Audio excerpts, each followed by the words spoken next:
Films TV præsenteres i samarbejde med Solid.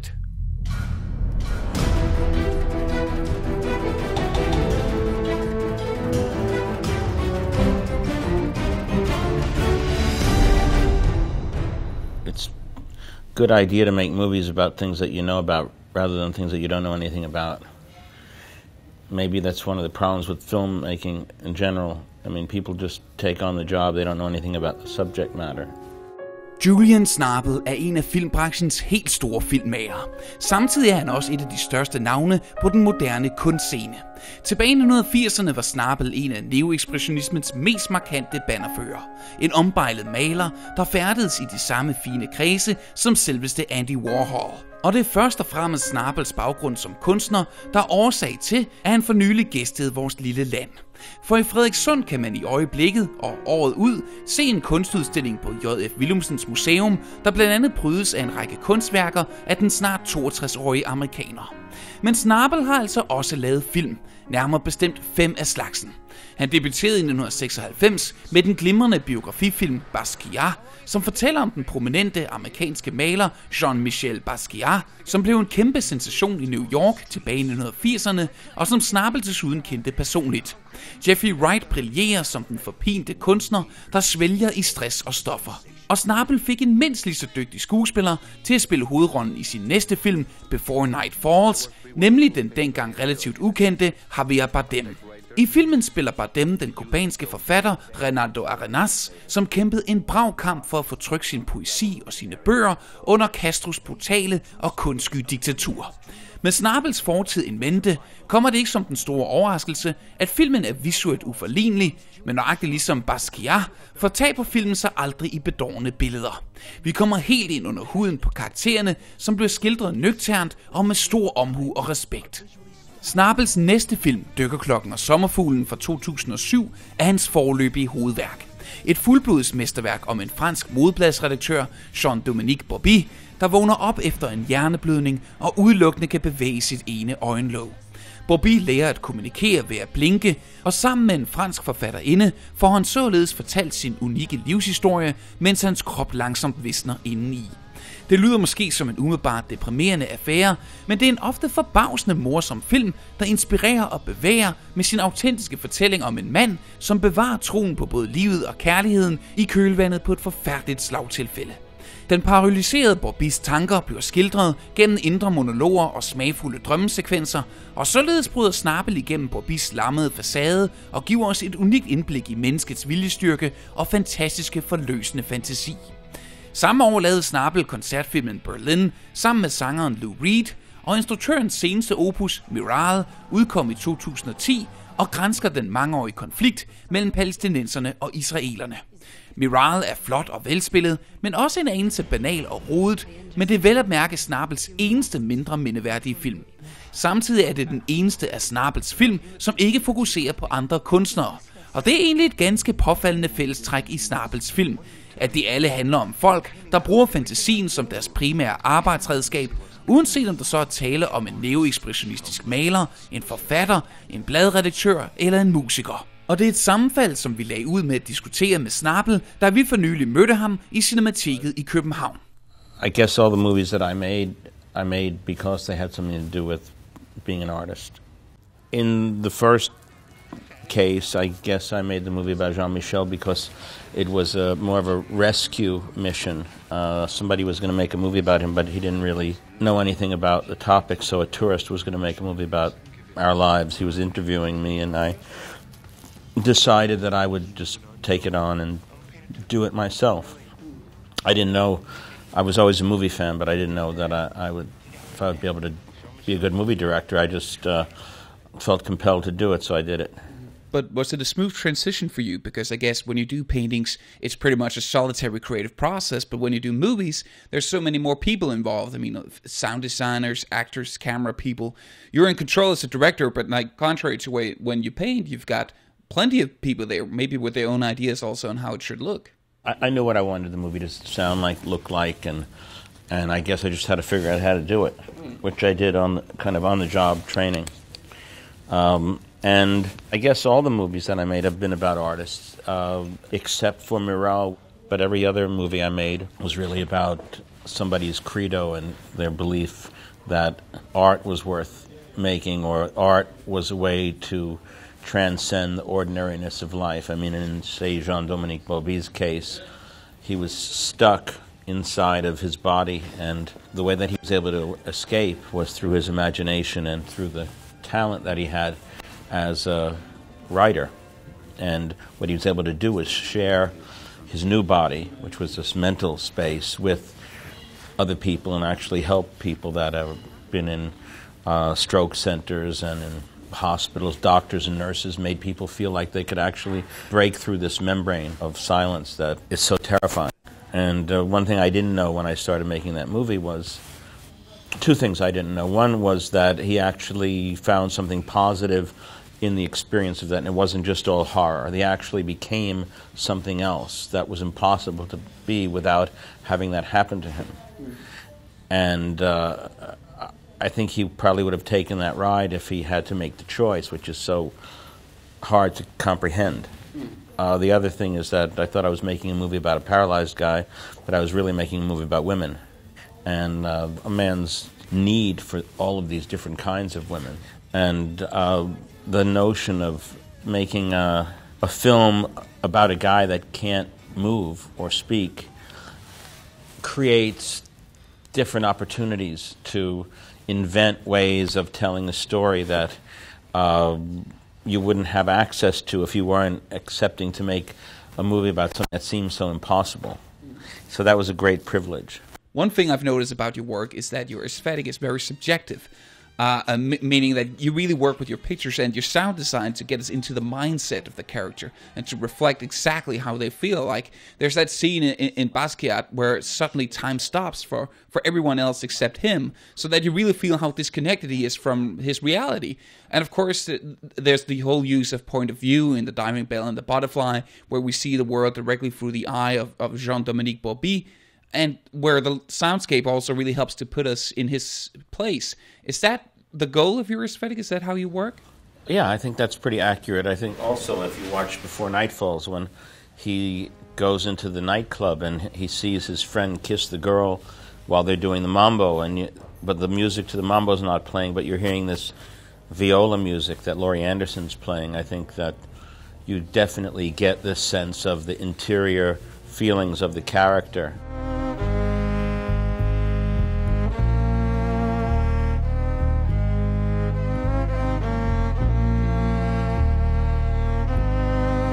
You know, sound, obviously, and silence is such a protagonist, and it's funny how people make decisions about making movies. One thing I've never done, and I didn't mean not to make any money doing it, I just didn't make movies to make money. I made movies to tell those stories, I guess, because there was a part of my brain that was a storyteller.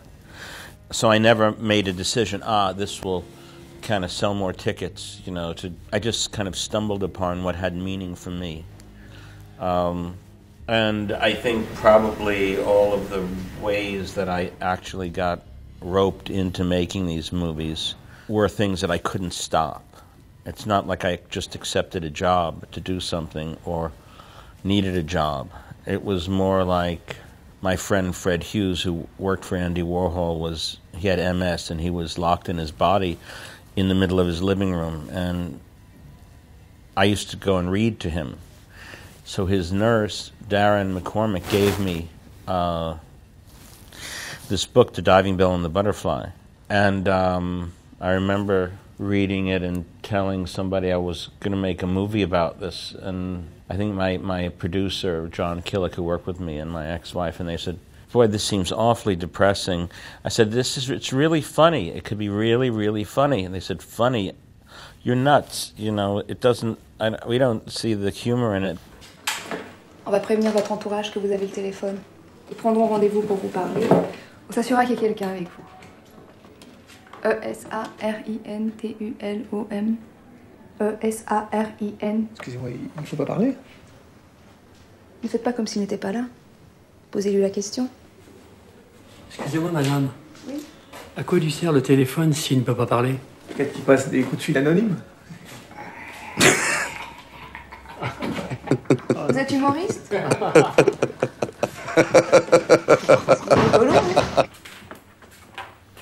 Then my father got very, very sick, and Darren, who was Fred's nurse, took care of my father for 2 weeks while we went to Mexico with the kids. And I asked him to write down everything my father said when he was in the room with him, and somehow he left me this poem that was my father's first and last poem. But the movie was kind of, I made it to try to help my father with his fear of death, and it probably helped me with my dealing with death somehow. So for me, also making the films has been kind of a personal problem or a need to kind of answer something. It's interesting for me to hear how The Diving Bell and The Butterfly help you deal with death, as you say, because your first three movies are not only about artists, but also very much artists grappling with death. Is mortality something that really preoccupies you? Yeah. And I think painters actually, they make things or leave things there so you can confront their truth and their being. I mean, Tarkovsky was, I'm a huge Tarkovsky fan, and his famous quote about life contains death, but art being a representation of life, it doesn't. So it's a denial of death. So it's an affirmation of life. You can never have pessimistic art. You can have mediocre art or great art, but it's always optimistic, even if the characters are tragic. And I think time is something that I'm very, very interested in. It's also interesting to me that your movies are really about artists using their artistry, whether it's painting, writing, or just using their imaginations as a sort of defense against the troubles of the world. Have you done that yourself as well? Well, it also gets them in a lot of trouble. It seems to me that it's both. It's the thing that saves them, and it's the thing that... It's who they are. It's what they are. And I guess it's what I am. And so, they're not real people. They're not biographies.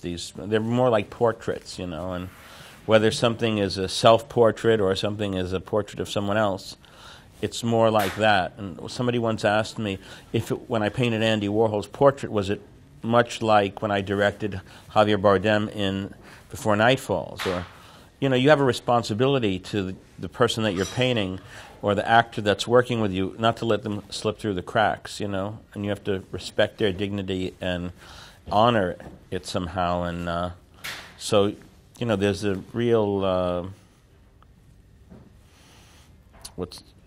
communion in that, where you both become the author of the work. I'd just quickly love to dive back into The Diving Bell and The Butterfly, because one of the most amazing things about the film, for me, is how much of it you shot as POV, where the camera shows us exactly what Bobby sees.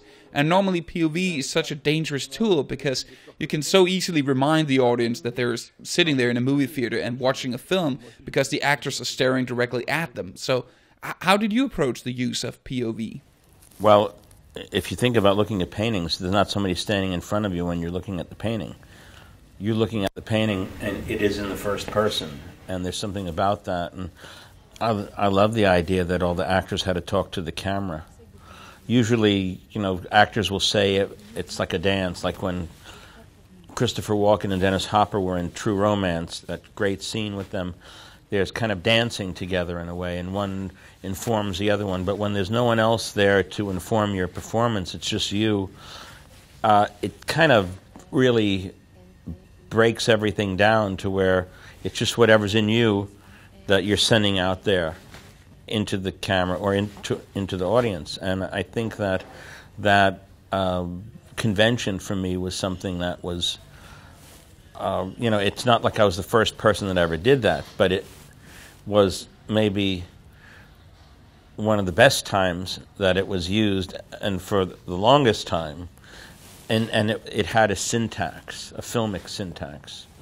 Johnny Depp was supposed to play that role, and the people at Universal asked me to direct it, thinking that he would do it, because he said if I would direct it, he would do it.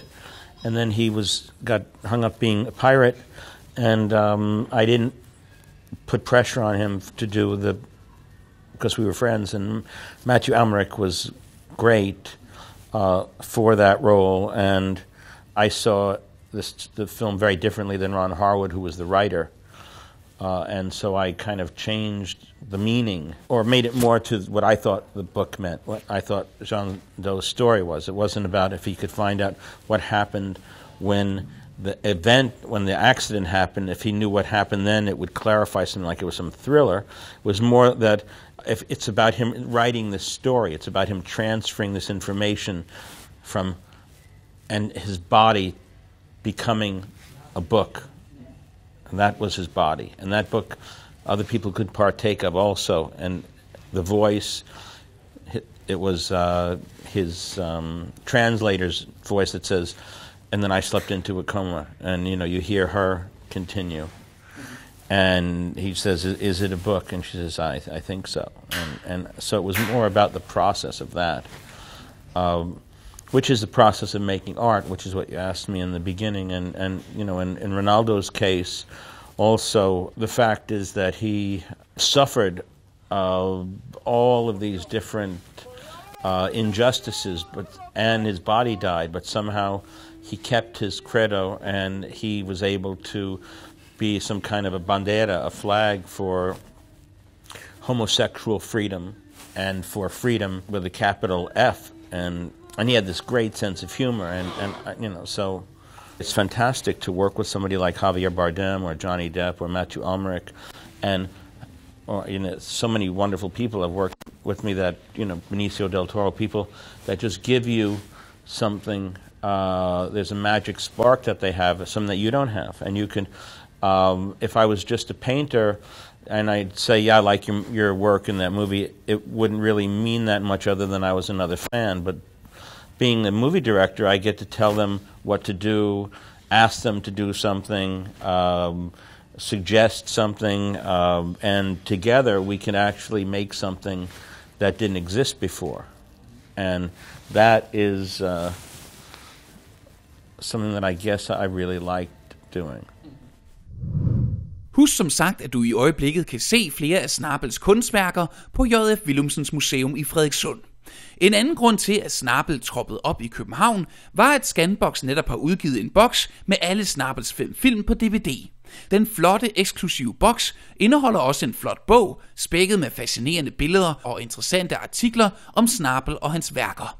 Der er kun trykt 2.500 eksemplarer af boksen, så hvis man er en stor Schnabel-fan, bør man nok skynde sig at sikre et eksemplar.